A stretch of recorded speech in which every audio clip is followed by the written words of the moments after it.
kita ingatkan semula pandangan ulama besar. Imam Ghazali yang meninggal dunia tahun 505 Hijrah digelarkan oleh ulama ketika itu dengan gelaran Hujjatul Islam.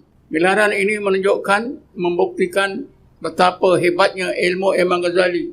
Sukar nak cari tokoh-tokoh lain dalam Islam yang boleh menandingi ilmu Imam Ghazali.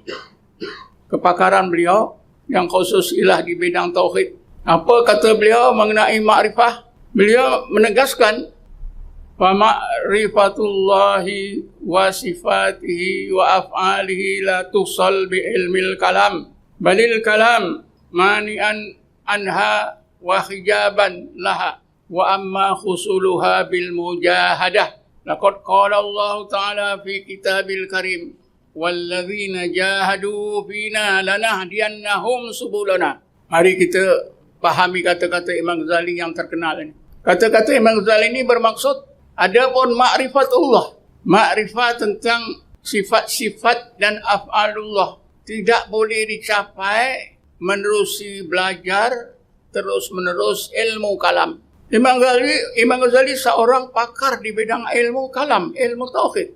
Beliau menegaskan belajar sampai bila-bila pun ilmu kalam tidak akan dapat mencapai ma'rifatullah.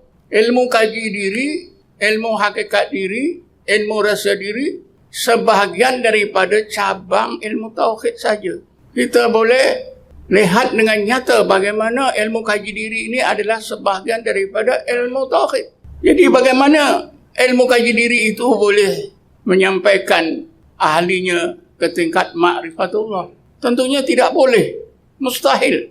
Karena itu Imam Ghazali menyambung kata-katanya, balil kalamu mani'an anha wa hijaban laha. Bahkan seseorang yang belajar terus-menerus ilmu kalam, begitu juga ilmu kaji diri, menghalang tercapainya ma'rifatullah, akan menghijab ma'rifatullah. Wa amma khusuluha, adapun untuk mendapatkan ma'rifatullah itu bil mujahadah, dengan cara mujahadah yang khusus. Apa alasan Imam Ghazali? Imam Ghazali memberi alasan. Allah Subhanahu wa taala berfirman, Bismillahirrahmanirrahim, walladzina jahadu fina lanahdiyannahum subulana. Dan mereka-mereka, iaitu orang-orang mukmin yang melakukan mujahadah pada jalan mengenal kami, jalan ma'rifatullah, nescaya kami hidayatkan jalan-jalan makrifat kami itu. Kerana itulah tuan-tuan, Imam Ghazali yakin kalau beliau terus di lautan ilmu kalam, beliau yakin tak akan sampai kepada ma'rifatullah. Beliau yakin hanya dengan mujahadah yang khusus saja. Sebab itulah beliau sanggup melakukan 3 perkara sebagaimana yang dikehendaki oleh guru, iaitu Yusuf Nasas. Pertama, meletakkan jawatan sebagai pengarah Madrasah Nizamiyah di kota Baghdad. Kedua, menjual semua harta, diwakafkan sebahagiannya boleh digunakan. Ketiganya, mesti beruzlah, tinggalkan kota Baghdad, duduk di mana-mana. Kerana itu Imam Ghazali lakukan ketiga-tiga perintah gurunya. Dan beliau memilih kota Damsyik sebagai tempat uzlah. Di Damsyik dia duduk di sebuah bilik dalam sebuah masjid, iaitu Masjid Amawi.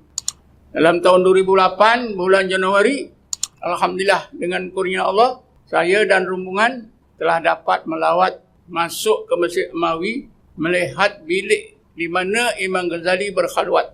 Imam Ghazali beruzlah berkhalwat di dalam masjid ini bukan 1-2 bulan, 1-2 tahun, tapi selama 10 tahun. Selepas 10 tahun beliau balik ke Baghdad, disambung lagi di Baghdad khalwatnya, uzlah khalwatnya selama 1 tahun. Jadi genaplah selama 11 tahun Imam Ghazali beruzlah dan berkhalwat, bermujahadah untuk mendapatkan kurniaan Allah, ma'rifatullah, yang akhirnya beliau dapat. Kalau kita baca kitab-kitab beliau, beliau menjelaskan dengan jelas cara bagaimana untuk mendapatkan ma'rifatullah ini ialah dengan duduk di satu tempat dinamakan zawiyah, tinggalkan dalam fikiran apa saja yang lain daripada Allah, dengan niat hanya Allah saja, maksud hanya Allah saja, sambil berzikir menyebut Allah, Allah, Allah, Allah. Imam Ghazali, menurut pandangan Imam Ghazali ini, nyata sekali ilmu kaji diri, ilmu hakikat insan, rasul insan yang kononnya didasarkan kepada man arafa nafsahu faqad arafa rabbahu tidak akan sampai ke mana.